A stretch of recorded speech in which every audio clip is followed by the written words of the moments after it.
Olá, seja bem-vindo a mais um treinamento. Estamos aqui com a Daiane, que é psicóloga e especialista sobre apoio emocional pós-crise, evento pós-traumático também. E a gente tem falado sobre esse assunto aqui que tem grande relevância para o nosso segmento. Dai, a gente conversando aqui, até nos bastidores, eu falei da importância da nossa atividade, né? Até durante a pandemia a gente é considerado serviço essencial, porque de fato a gente tá ali no cartão de visitas, na vitrine, alta responsabilidade, exposição muito grande e a gente cuida daquele patrimônio do cliente. Isso em diversas funções aqui dentro do grupo, desde facilities, segurança, manutenção.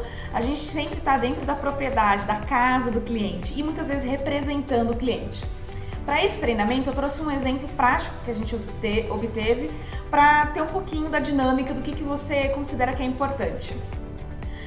Um exemplo prático, um colaborador nosso passou em uma das unidades por um assalto que aconteceu durante a madrugada e pela manhã tinham vários jornalistas questionando sobre o ocorrido.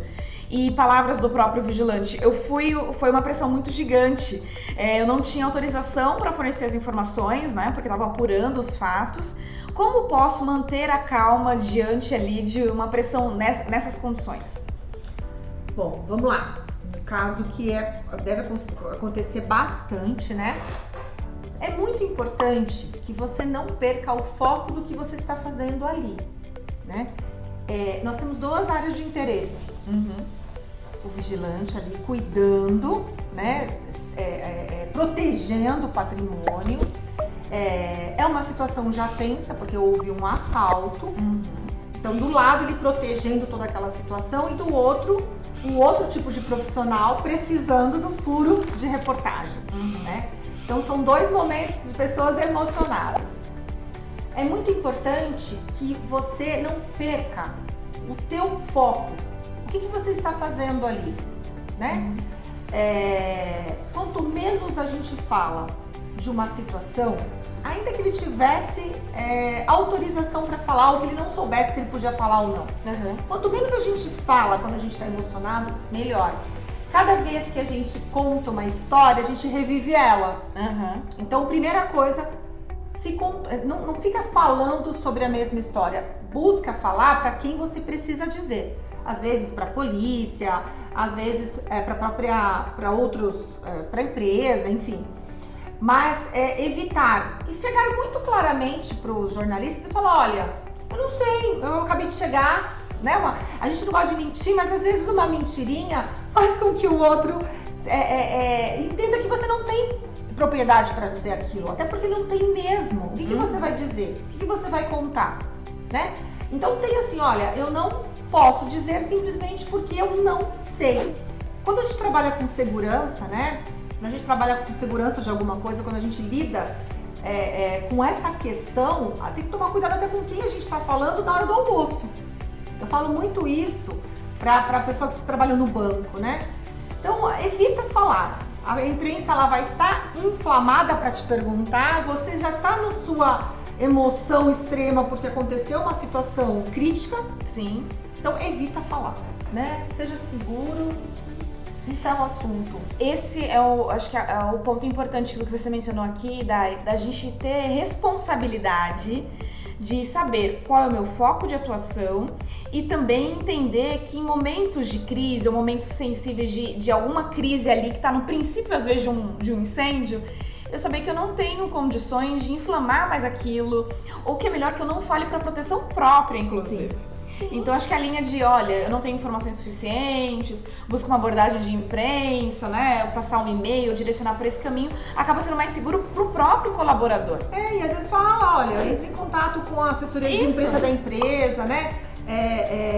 Sinta-se seguro de que aquele não é o teu papel. E mais do que isso, a gente já chegou a falar em outros módulos, assim, cada pessoa reage de um jeito. Então, você pode até falar para a pessoa, olha, eu entendo que é o seu trabalho, eu entendo que você precisa dessa informação, mas é o meu trabalho e eu não consigo te ajudar. Então, pronto, e a outra pessoa não tem mais como questionar, né? Sinta-se seguro do teu papel ali. A postura corporal influencia no momento de crise? Olha, tudo influencia, tá? Tanto positivamente como negativamente. Por isso é tão importante a gente prestar atenção como é que você reage a situações críticas. Porque primeiro você vai conseguir racionalizar, né? E também se posicionar em relação ao outro. Quando a gente demonstra insegurança, a gente dá abertura para o outro também ter uma postura mais de invadir o seu espaço. Então se posiciona, por isso tem a questão da postura mesmo, né? Você impõe também para o outro a tua segurança. Tá? E para você também, você se sente mais protegido. Tem que tomar muito cuidado. E também você consegue avaliar como é que o outro está. Está mais relaxado, está mais tenso. Toda questão relacionada à gestão emocional em momento de crise parte do princípio de auto se conhecer. Eu acho que a gente podia até falar, né? Então, em primeiro lugar, para lidar com a situação de crise, é primeiro me conhecer. A gente chegou a falar em alguns módulos, a inteligência emocional, ela é importantíssima. A pessoa pode ter vários títulos, faculdade, experiência de vida, conhecimento técnico, mas se ela não souber lidar numa situação crítica com as emoções, se ela não tiver inteligência emocional, isso pode ser, tudo que ela tem de técnico vai pro espaço, né? E a gente vai desenvolvendo ao longo da nossa vida. Então, primeira coisa, autoconhecimento. A gente conhece todo mundo, mas foge da gente se conhecer.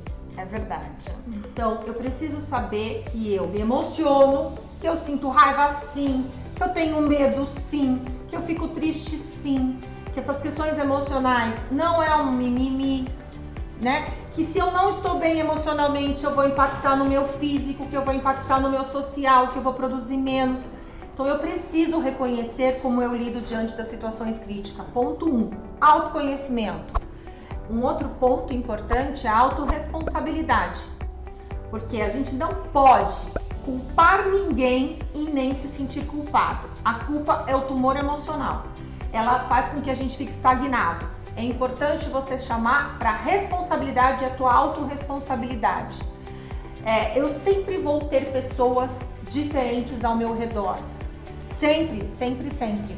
Então é muito importante que eu perceba o quanto que eu sou protagonista naquela situação. Então como é que eu reajo? Qual foi a minha responsabilidade para aquela situação ter acontecido daquele jeito? E chamar as pessoas para a responsabilidade. Quando você usa a palavra responsabilidade em vez de culpa, você dá um movimento produtivo. A responsabilidade move para frente, a culpa estagna. Então, autoconhecimento, autorresponsabilidade.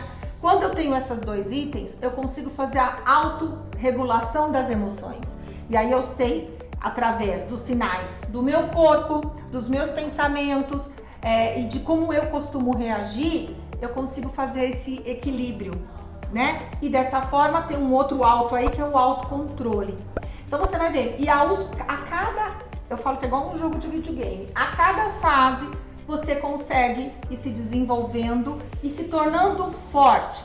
A gente usava muito uma expressão, usa ainda, mas menos, que o sujeito é calejado, né? Por que o sujeito é calejado? Porque você foi vivendo aquelas experiências, você foi aprendendo, foi se fortalecendo, então não te gera tanto impacto como gerava antes, né?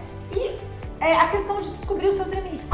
E são grandes passos para a gente se fortalecer, porque aí fortalecidos a gente tem condições de agir melhor diante daquilo. Sempre, sempre. Então, Dai, muito obrigada, você sempre agrega muito pra gente nessas informações e nos ajuda a desempenhar a nossa atividade, não só profissionalmente, mas pessoalmente, nas nossas relações, em casa e tudo mais. Dai, muito obrigada por ter você aqui com a gente nessa série, sempre agregando muito. Ai, que bom. Tchau, tchau, até a Obrigada, próxima. gente. Tchau, tchau.